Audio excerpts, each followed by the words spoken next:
तो welcome once again our YouTube channel. तो हम बात कर रहे थे व्रत की, उसका सर्कल के बारे में अपन ने देख लिया था, पूरा एरिया देख लिया था। उसके बाद में अपन त्रिज्या खंड और व्रत खंड की बात कर रहे थे, ठीक है। तो उसमें कुछ एग्जाम्पल कर चुके थे हम अपन, और कुछ क्वेश्चन भी कर चुके थे। अब आगे क्वेश्चन की तरफ बढ़ते हैं, लेकिन उससे पहले मैं बताना चाह रहा हूँ कि गवर्नमेंट की कुछ गाइडलाइन आई है, तो उसके अकॉर्डिंग जल्दी हम प्लानिंग कर रहे हैं कि हमारी ऑफलाइन कक्षाएं भी स्टार्ट हो। तो जैसे ही कोई भी और अपडेट आएगा जल्दी ही 1 तारीख तक या फिर उसके पहले, तो हम ऑनलाइन ऑफलाइन कक्षा भी क्या स्टार्ट करने की सोच रहे हैं। तो अगर आप ऑफलाइन स्टडी भी करना चाहते हैं तो हम डिस्क्रिप्शन में दिया गया है सब कुछ, वहाँ से कॉन्टैक्ट नंबर या फिर किसी भी माध्यम से आप कॉन्टैक्ट करना चाहते हैं, व्हाट्सएप, कॉलिंग या फिर कुछ और फेसबुक वगैरह, जहाँ से भी, तो आपको डिस्क्रिप्शन में मिल जाएगा, तो कॉन्टैक्ट कर सकते हैं। तो अब बात करते हैं आगे, और इस वीडियो को लाइक और शेयर सब्सक्राइब कर देना ताकि ज़्यादा से ज़्यादा लोगों के पास ये पहुँच सके। बाकी आप निश्चिंत रहो कि ऐसा नहीं है कि ऑनलाइन चला रहे हो तो फिर बाद में आप बंद तो नहीं कर दोगे ना, ऐसा कुछ भी नहीं है। पूरा सिलेबस आपको ऑनलाइन भी मिलेगा और ऑफलाइन कक्षाएं तो चलेगी ही सही, ठीक है। तो अब बात कर लेते हैं अपन 15.2 की बात करते हैं। किसकी? 15.2 की। इसमें कुछ क्वेश्चन कर चुके थे अपन, और अब बात करते हैं 15.2 का क्वेश्चन नंबर 4 है। क्वेश्चन नंबर 4 है, तो इसके बारे में अपन बात करते हैं। क्वेश्चन नंबर 4 क्या है, इसको सरल करने की कोशिश करते हैं, ठीक है। तो अब मैंने इस प्रश्नावली में हमेशा बताया आपको कि क्वेश्चन को, या यही प्रश्नावली नहीं, कोई सी भी प्रश्नावली हो, क्वेश्चन को अच्छे से समझो। उससे क्या होगा, क्वेश्चन को अगर समझ गए आप तो हल करने में कोई भी दिक्कत नहीं होगी, ठीक है। तो क्वेश्चन को समझो, सबसे पहले तो यही होना चाहिए आपका मोटिव। सबसे पहले तो क्वेश्चन को सोल्व करने के पहले यहाँ पर है कीजिए, ठीक है। तो एक क्वेश्चन बोल रहा है, क्वेश्चन नंबर 4 क्या बोल रहा है 15.2 का, त्रिज्या 21 सेंटीमीटर वाले व्रत का चाप। अब त्रिज्या त्रिज्या किस में होती है? व्रत में ही होती है। तो ये अपन एक व्रत बनाया और इसकी त्रिज्या कितनी बता रहा है, वही 21 सेंटीमीटर। तो त्रिज्या क्या होती है? ये होती है, बताया था मैंने, 21 सेंटीमीटर दिया है, 21 सेंटीमीटर। उसके बाद वाले व्रत का चाप केंद्र पर 60 डिग्री का कोण अंतरित करता है। अब कोण कब बनेगा, कोण कब बनेगा व्रत में? तब मैंने बताया था आपको, किसी भी त्रिज्या खंड बनाते हैं अपन, तो मान लो यहाँ से एक त्रिज्या एक खींची, ये कितनी दे रखी है 21 सेंटीमीटर, और एक त्रिज्या यहाँ से यहाँ पे खींच दी, तो जो ये एंगल बनेगा इसको क्या बोलते हैं, थीटा। और ये दे रखा है कितना, 60 डिग्री। ये कितना दे रखा है, 60 डिग्री बन रहा है। ये कितना बन रहा है, 60 डिग्री। मैं ऊपर लिख रहा हूँ उसको, तो कंफ्यूज मत हो रहा। उसके बाद अंतरित करता है, ठीक है। तो ज्ञात कीजिए। अब ज्ञात करने के लिए क्या बोल रहा है ये, सबसे पहले तो बोल रहा है चाप की लंबाई ज्ञात कीजिए। उसके बाद बोल रहा है चाप द्वारा बनाए गए त्रिज्या खंड का क्षेत्रफल ज्ञात कीजिए। उसके बाद बोल रहा है संगत जीवा द्वारा बनाए गए वृत्तखंड का क्षेत्रफल ज्ञात कीजिए। तो ये चीजें पूछ रहा है, ठीक है। तो अपन ने इस क्वेश्चन से अपने को क्या मिला, एक तो त्रिज्या मिली। क्या मिली? एक तो त्रिज्या। त्रिज्या माने आर कितनी दे रखी है, 21 सेंटीमीटर, ठीक है। उसके बाद और क्या मिला इससे, चाप का केंद्र यानी कि थीटा। थीटा क्या मिला अपने को, 60 डिग्री। अब ये आगे क्या ज्ञात करने के लिए बोल रहा है, चाप की लंबाई। अब चाप की लंबाई बोलते हैं, आपके दिमाग में आना चाहिए चाप की लंबाई क्या होती है। बताया था मैंने पिछले वीडियो में, चाप की लंबाई क्या होती है, तुरंत माइंड में स्ट्राइक होना चाहिए। चाप की लंबाई मैंने पहले बताया था और एक बार और फिर बता रहा हूँ कि यहाँ से यहाँ तक की जो लंबाई होती है, इसे क्या बोलते हैं, चाप की लंबाई। क्या बोलते हैं, चाप की लंबाई। चाप की लंबाई। और इसका सूत्र क्या होता है, पाई आर थीटा बाय 180। ये बताया था कि नहीं बताया था? बताया था, और आपने याद भी किया होगा, और याद भी रखना इसको, क्योंकि एग्जाम में काम आएगा। तो एक बार और देख लो, पाई आर थीटा बाय 180 इसका क्या होता है, सूत्र होता है। क्या होता है, सूत्र, चाप की लंबाई। और इसे किससे भी लिखते हैं, एल से भी लिखते हैं, एल से भी लिखते हैं, ठीक है। तो ये पूछ रहा है चाप की लंबाई। अब चाप की लंबाई निकालने के लिए अपने पास क्या क्या होना चाहिए, एक तो पाई होना चाहिए, एक आर होना चाहिए, एक थीटा होना चाहिए। क्या होना चाहिए? एक तो पाई होना चाहिए, एक आर होना चाहिए और एक थीटा होना चाहिए। अब पाई का मान तो सबको पता है, पाई का मान कितना होता है? 22/7। हर क्वेश्चन में रिपीट की है मैंने ये चीज। पाई का मान कितना होता है? 22/7। और आर कितना दे रखा है? Are 21 centimetre. थीटा कितना दे रखा है? 60 डिग्री। तो इस क्वेश्चन को यानी कि चाप की लंबाई को अपन निकाल सकते हैं, क्योंकि जो जो चीज मांग रहा है वो अपने पास है। तो जो चीज मांग रहा है वो दे देंगे तो क्वेश्चन सोल्व। तो अब क्या करना है? चाप की लंबाई निकालनी है। तो चाप की लंबाई निकालने के लिए क्या करेंगे? सूत्र क्या है? पाई आर थीटा बाई 180, यही है। तो पाई की जगह मान रख देंगे। पाई का मान कितना होता है? 22/7 इंटू आर का मान कितना दे रखा है? 21 सेंटीमीटर। और थीटा का मान कितना दे रखा है? 60 डिग्री। और बटे में 180 डिग्री, यही दे रखा है। रख दिया अपन ने। अब सोल्व कर लेते हैं। इसको 1 0 से काटा था, 1 0 कट गया। 6 से इसको काटेंगे तो 3 बार कट गया, 6 या 18। ठीक है। अब इसको काटेंगे 7 से तो ये कितनी बार कट जाएगा? 3 बार कट जाएगा। और इस 3 से ये 3 कट जाएगा। तो क्या बचा? डायरेक्ट फाइनल आंसर अपना 22। डायरेक्ट क्या बचा? 22। यानी चाप की लंबाई L बराबर क्या आ गया? 22। तो चाप की लंबाई कितनी आ गई? 22। ठीक है। तो ये अपनी चाप की लंबाई, यानी क्वेश्चन नंबर जो 1 दे रखा था उसने चाप की लंबाई तो अपन ने पास आ गई 22। ठीक है। तो एल का मान निकल गया। अब बोल रहा है वो चाप द्वारा बनाए गए त्रिज्याखंड का क्षेत्रफल ज्ञात कीजिए। चाप द्वारा बनाए गए त्रिज्याखंड का क्षेत्रफल ज्ञात कीजिए। तो चाप द्वारा यानी कि चाप इसकी बात कर रहा है वो चाप, ये चाप बन रहा है और इससे जो त्रिज्याखंड बन रहा है ये जो त्रिज्याखंड बन रहा है पूरा, इसका क्या बोल रहा है वो? इसका क्षेत्रफल ज्ञात कीजिए। तो इसका क्षेत्रफल मैंने क्या बताया था? त्रिज्याखंड का क्षेत्रफल, त्रिज्याखंड का क्षेत्रफल बताया था मैंने। त्रिज्याखंड का क्षेत्रफल, और इससे किससे भी लिखते हैं? ए से भी लिखते हैं। तो ये क्या बताया था मैंने, और आपको याद भी होना चाहिए। एक तो होता है pi r square theta by 360 degree. एक सूत्र तो ये बताया था मैंने एक एरिया का, और एक सूत्र क्या बताया था? 1/2 L इंटू आर। ये निकाला था मैंने बहुत अच्छी तरीके से, कैसे आया कहां से आया पूरा निकाल के बताया था। तो ये 2 सूत्र बताए थे मैंने। अब इसमें देखो कि कौन से सूत्र से अपन निकाल सकते हैं। तो पाई का मान अपने पास है, आर का मान है, थीटा का मान है और 360 डिग्री है। तो इससे भी निकाल सकते हैं अपन आराम से। उसके बाद अगर इस दूसरे फॉर्मूले पे चले 1/2 इंटू एल।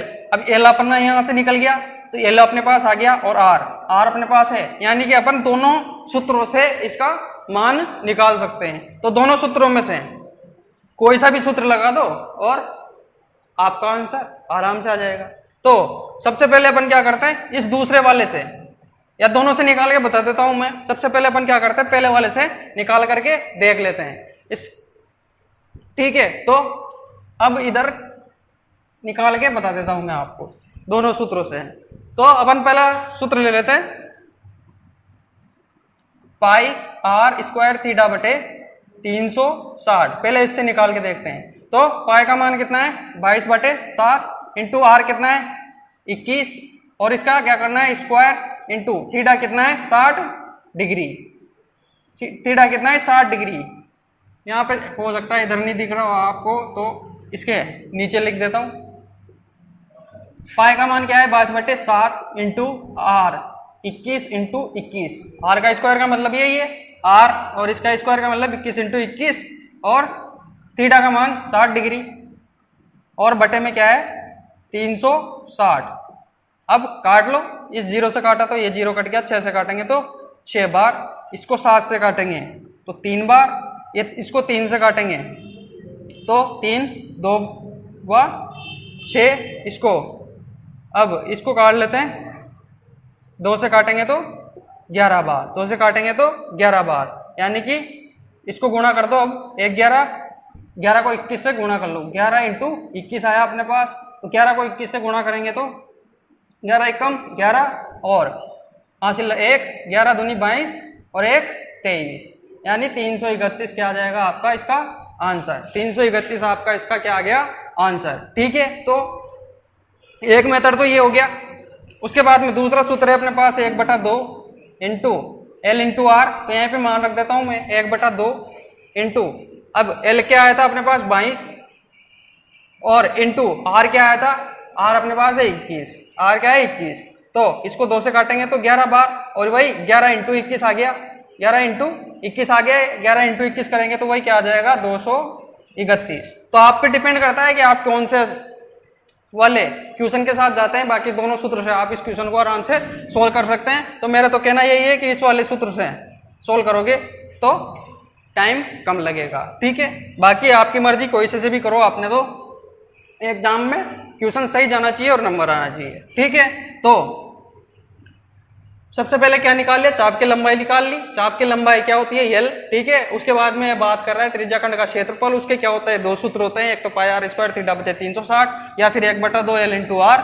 इन दोनों में से कोई से भी क्वेश्चन से निकालो, आपका आंसर आराम से निकल जाएगा। ठीक है, तो ये क्वेश्चन नंबर 4 का एक निकाल लिया अपन ने, दूसरा निकाल लिया क्षेत्रफल। अब संगत जीवों द्वारा बनाए गए वर्तखंड का क्षेत्रफल है, संगत जीवों द्वारा बनाए गए वर्तखंड का क्षेत्रफल ज्ञात करो। तीसरा क्वेश्चन ये दे रखा है इसका। तो इस क्वेश्चन को अपन क्या करेंगे, अभी मैंने जितने भी क्वेश्चन कराया आपको वो किससे रिलेटेड थे, या तो त्रिज्याखंड से रिलेटेड थे। किससे, त्रिज्याखंड से रिलेटेड। क्वेश्चन नंबर 1 करवाया, क्वेश्चन नंबर 3 करवाया, उसके बाद ये क्वेश्चन नंबर 4 करवा रहा हूं। तो इसमें अपन सबसे पहले क्या कर रहे हैं, त्रिज्याखंड सोल्व करने की कोशिश कर रहे हैं। उसके बाद अपन क्या करेंगे, वृत्तखंड सोल्व करने की कोशिश करेंगे। अब वृत्तखंड कितने प्रकार के होते हैं, 2 प्रकार के होते हैं, बताया था मैंने, एक तो लघु वृत्तखंड और एक दीर्घ वृत्तखंड। तो इन दोनों के जितने भी क्वेश्चन बनेंगे, कितने भी बुक में क्वेश्चन दे रखे हैं, वो आपको क्या करूंगा मैं, इन वृत्तखंड को एक साथ सोल्व करेंगे ना, तो उससे क्या होगा, अपने माइंड में एक सिस्टमेटिक चीजें क्या हुए जम जाएगी। तो उससे क्या याद रहने में दिक्कत नहीं आएगी। लेकिन अगर इसके साथ में इसको करवाने में कोई दिक्कत नहीं है, भी करवा दूंगा, लेकिन उससे क्या होगा, चीजें सिस्टमेटिक नहीं हो पाएगी। तो क्या होगा, दिमाग में कहीं ना कहीं डिस्टर्ब हो जाएगी चीजें। तो मैं सोच रहा हूं जैसे अपन अगर गिनती पढ़ते हैं तो उसके साथ गिनती ही पढ़ते हैं, फिर ऐसा तो है नहीं कि उसके साथ पहाड़े भी पढ़ने लग जाते हैं। तो इससे क्या होता है कि गिनती याद अच्छे से होते हैं, पहाड़े अलग से पढ़ते हैं तो पहाड़े अच्छे से याद होते हैं। तो उसी प्रकार अपन क्या करेंगे, अपन सबसे पहले चाप और त्रिज्याखंड पढ़ रहे हैं तो चाप और त्रिज्याखंड के क्वेश्चन करवा रहा हूं। उसी प्रकार क्या करूंगा मैं, अब आगे जो जैसे त्रिज्याखंड के क्वेश्चन खत्म हो जाएंगे उसके बाद में क्या करूंगा, वर्तखंड का क्वेश्चन करवाना स्टार्ट करूंगा। उससे क्या हो, चीजें सिस्टमेटिक बन जाएगी। ठीक है, बाकी नो टेंशन रहो, एक एक क्वेश्चन आपको करवाऊंगा और आप भी इनको घर पे जरूर सोल्व करें, क्योंकि ये आपकी जिम्मेदारी बनती है कि फ्री में अगर आपको चीज मिल रही है और अच्छी क्वालिटी के साथ मिल रही है तो आपकी भी जिम्मेदारी बनती है कम से कम एक एक दो बार आप उनको घर पर भी प्रैक्टिस करोगे तो आपके माइंड में सेट हो जाएगी। सच बता रहा हूँ। ठीक है, तो चीजें अगर अच्छी लग रही है, अच्छे से समझ में आ रही है, मेथड अच्छे लग रहे हैं, तो वीडियो को शेयर जरूर बनता है, शेयर जरूर करें। अगर नए हैं तो चैनल को सब्सक्राइब जरूर कर दें और लाइक कर दें। ठीक है, और बाकी आपने अगर वो हमारे पिछले वीडियो नहीं देखे हैं तो वो भी जाकर के देखिए। वैदिक गणित बहुत अच्छे से कंप्लीट करवाई है मैंने। उसके बाद 15.1 वो भी बहुत अच्छे से कंप्लीट करवाई है। 15.2 अपन कर रहे हैं। ठीक है, तो ये तो था क्वेश्चन नंबर 4। अब अपन क्या करते हैं, इसमें वर्तखंड को अपन आगे करेंगे और अब अपन लेते हैं अगला क्वेश्चन। अब अगला क्वेश्चन क्या कह रहा है, अगला क्वेश्चन है क्वेश्चन नंबर 7। क्वेश्चन नंबर 7 अब ये क्या कह रहा है, एक वृत्त के चतुर्थांश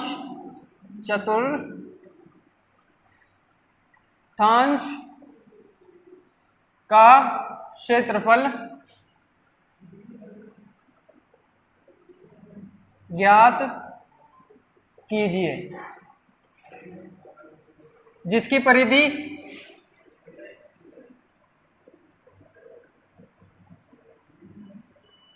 22 सेंटीमीटर है। ठीक है, एक वृत्त का चतुर्थांश का क्षेत्रफल ज्ञात कीजिए जिसकी परिधि 22 सेंटीमीटर है। ये क्वेश्चन दे रखा है, क्वेश्चन नंबर 7। ठीक है, तो वही क्वेश्चन को पढ़ो, अच्छे से समझने की कोशिश करो कि क्वेश्चन कहना क्या चाह रहा है। ठीक है, तो अब क्वेश्चन को पढ़ो। एक व्रत, सबसे पहले तो एक व्रत, तो व्रत दिमाग में आता ही व्रत बन जाना चाहिए आपको, तो ये व्रत बन गया। अब इसके बाद बोल रहा है वो उसका चतुर्थांश का क्षेत्रफल ज्ञात कीजिए। अब चतुर्थांश क्या होता है? चतुर्थांश तो आपने जब छोटी कक्षा में पढ़ते थे, आप 8वीं में, 7वीं में या फिर 9वीं में पढ़ा होगा। चतुर्थांश क्या होता है? इस प्रकार का होता है। ठीक है, चतुर्थांश जिसमें फर्स्ट कोऑर्डिनेट, सेकंड, थर्ड और फोर्थ ऐसे बनाते थे जब अपन ग्राफ सोल्व करते थे वहां पर। तो इसी प्रकार क्या बोल रहा है? चतुर्थांश। चतुर्थांश का मतलब क्या होता है? किसी भी चीज को 4 भागों में डिवाइड कर दो सीधा सीधा। यानी कि अब ये किसकी बोल रहा है? एक व्रत के चतुर्थांश की। तो इस व्रत को अपन क्या करते हैं? इस व्रत को अपन चतुर्थांश की बोल रहा है तो 4 भागों में डिवाइड कर देंगे, 4 भागों में डिवाइड बोल देंगे, यानी चतुर्थांश यानी कि चौथा अंश। इस शब्द को ध्यान से पढ़ो, चतुर्थांश। चतुर्थ से मतलब क्या है? चौथा, और अंश यानी कि किसी भी चीज का चौथा अंश। तो मान लो ये कोई चीज है, अब इसका चौथा अंश क्या होगा? ये 3 अलग और ये क्या होगा? ये चौथा अंश हो जाएगा इसका। 4 भागों में डिवाइड करेंगे, यानी इस चौथे अंश की बात कर रहा है वो, इस चौथे अंश की बात कर रहा है। और उसके आगे क्या बोल रहा है? जिसकी परिधि, किसकी? व्रत, व्रत की परिधि 22 सेंटीमीटर है। और व्रत की परिधि क्या होती है? इसके आसपास का क्षेत्र। मैंने परिधि बहुत अच्छे से समझाई थी आपको स्टार्टिंग में जब टॉपिक स्टार्ट किया था। तो परिधि क्या होती है? ये जो व्रत होता है इसका जो आसपास का जितना भी है क्षेत्र होता है, क्षेत्र नहीं बोल सकते इसको, जो यहां से यहां तक की, मान लो यहां से चलना स्टार्ट किया और यहां पर आकर के वापस यहां से यहां आ गया कोई भी व्यक्ति, तो ये जो लंबाई होती है इसी को क्या बोलते हैं? परिधि। इसी को क्या बोलते हैं? परिधि। और ये कितनी दे रखी है? 22 सेंटीमीटर। कितनी दे रखी है? 22 सेंटीमीटर।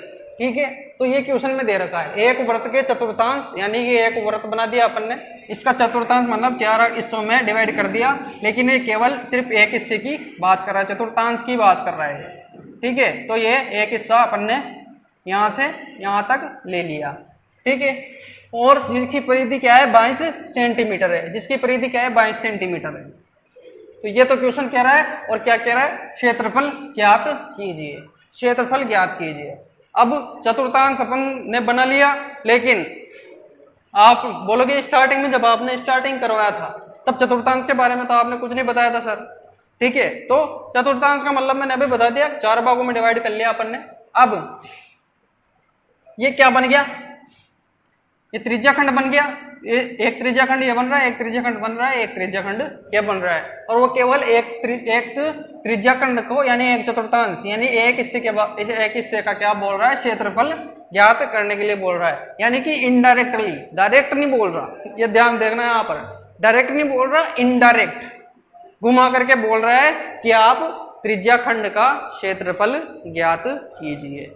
ठीक है, तो ये घुमा कर बोल रहा है थोड़ा सा, यहाँ पर चतुर्थांश का क्षेत्रफल बोल दिया उसने त्रिज्या खंड का क्षेत्रफल बोलने के लिए, बोलने की बजाय।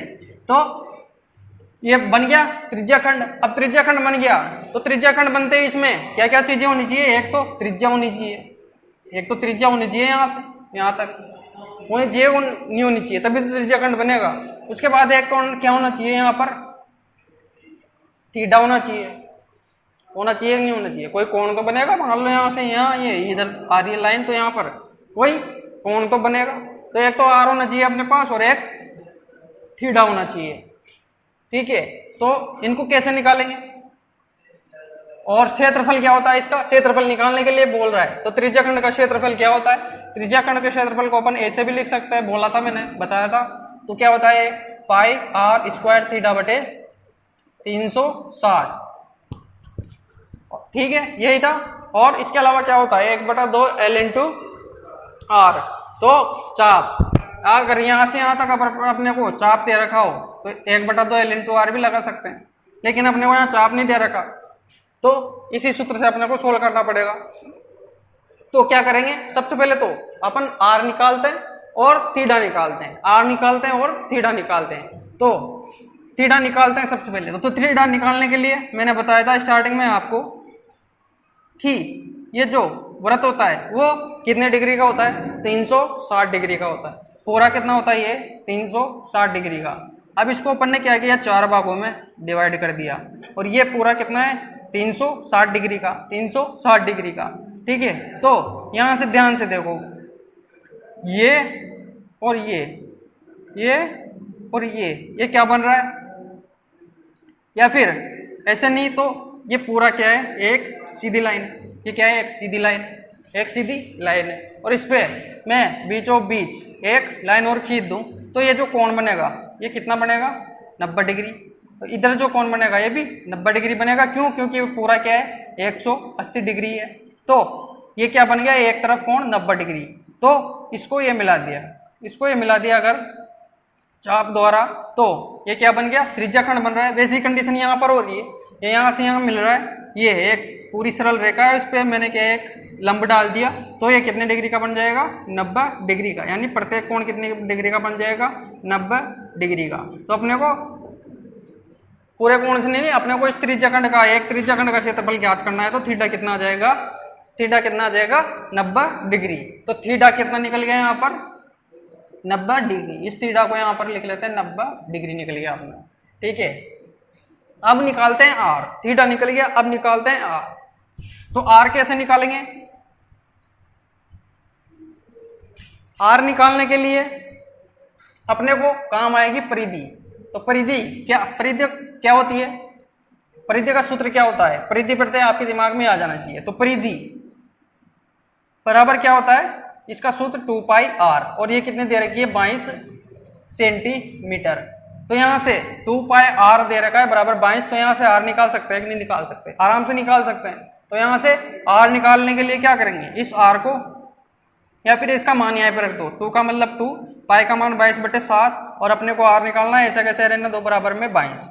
ठीक है, अब इस 22 से ये 22 कट गया, इस 22 से ये 22 कट गया, क्या बचा, 2/7 इंटू आर, और ये इधर 22 से 22 कट जाएगा तो इधर क्या बचेगा, 1। ठीक है, तो अब आर निकालना है अपने को। तो ये गुणा में, ये इधर गुणा में, तो उधर जाएगा तो पलट जाएगा, 2/7 की जगह क्या हो जाएगा, 7/2। होगा कि नहीं होगा, होगा कि नहीं होगा भाई, 2/7 है ये, इसको उधर ले जाएंगे तो 7/2 हो जाएगा, और इसको 2 से काटेंगे तो 3.5 आ जाएगा। कितना आ जाएगा, 3.5। यानी कि आर बराबर क्या आ जाएगा, 3.5। तो आर आ गया अपने पास। सबसे पहले थीटा निकाल लिया, फिर आर कितना आ गया, 3.5। या फिर इसको डायरेक्ट आप 7/2 भी लिख सकते हो, 7/2। आर क्या आया, 7/2 या 3.5। ठीक है, तो अपने पास थीटा आ गया, आर आ गया। ठीक है, अब क्या करना है अपने को, एरिया। अब क्या निकालना है, क्षेत्रफल किसका, त्रिज्या खंड का। यानी कि इसने इनडायरेक्ट बोल रहा है चतुर्थांश का क्षेत्रफल, यानी किसका, त्रिज्या खंड का क्षेत्रफल। और त्रिज्या खंड का क्षेत्रफल का सूत्र क्या होता है, पाई आर स्क्वायर थीटा बटे 360। तो इसमें अपन ने क्या निकाला, आर और थीटा निकाला, इसका मान यहाँ पर रख देंगे तो अपना आंसर निकल जाएगा बहुत आराम से। ठीक है, तो ये चीजें जो मिटा रहा हूं मैं, उसको पॉज करके थोड़ा नोट कर लिया करो, ताकि आप चीजें भूलो नहीं, दोबारा रिवाइज करना हो तो आराम से हो जाए। ठीक है, तो अब क्या करेंगे, इसमें मान रख देंगे, पाई का मान रख दो 22/7 इंटू आर कितना आ गया अपने पास, 7/2 या 3.5। तो 7/2 रख दो, उससे क्या होगा, अपने काटा पेटी करेंगे तो वहां पे दिक्कत नहीं आएगी। तो 7/2 का स्क्वायर, स्क्वायर का मतलब क्या होता है, किसी भी संख्या को 2 बार गुणा करना। और थीटा कितना आ गया, 90 डिग्री, और 300 बटा में कितना है, 360 डिग्री। ठीक है, अब सरल कर लो, 1 0 से काटा 1 0, 9 से काटेंगे इसको तो कितनी बार कट जाएगा, 4 बार। ठीक है, इसको 7 से काटा तो 1 बार कट गया, 2 से काटेंगे इसको तो 11 बार कट गया। ठीक है, तो क्या बचा, अब ऊपर क्या बचा,